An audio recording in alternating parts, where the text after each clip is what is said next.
Keyleth, I write to let you and your companions know that the repair of Westrun is proceeding well. I will not bore you with the details. Suffice to say that our children are well fed and safe, and our elderly and infirm are cared for and comfortable. Without the help of you and yours, this would not be the case.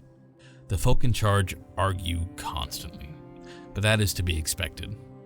And it is no bad thing, they all want the same good things in different ways.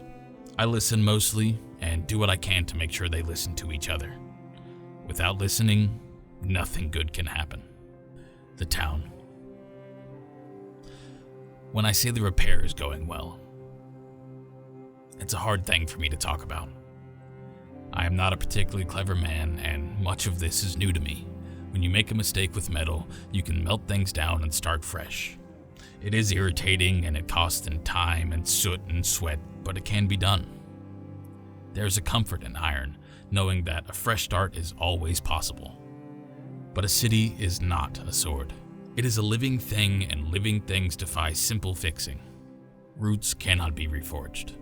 They scar, and broken branches must be cut and sealed with tar.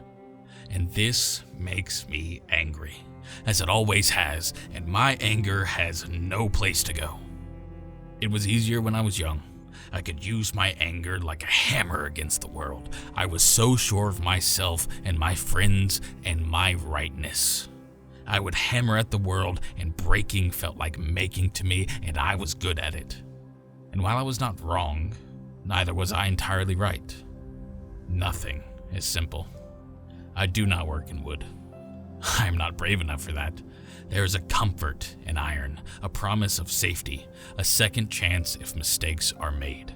But a city is more a forest than a sword. No, it needs more tending than that. Perhaps a city is like a garden then. So these days it seems that I have become a gardener. I dig foundations in the earth, I sow rows of houses, I plan and plant. I watch the skies for rain and ruin. I cannot help but think you would be better at this, but circumstance has put both of us in our own odd place. You are forced to be a hammer in the world, and my ungentle hands are learning how to tend a plot of land. We must do what we can do. Did you know that there are some seeds that cannot sprout unless they are first burned? A friend once told me that. She was a bookish sort. I think of gardening constantly these days. I wear your gift, and I think of you. And I think it's interesting that there are some living things that need to pass through fire before they flourish. I ramble.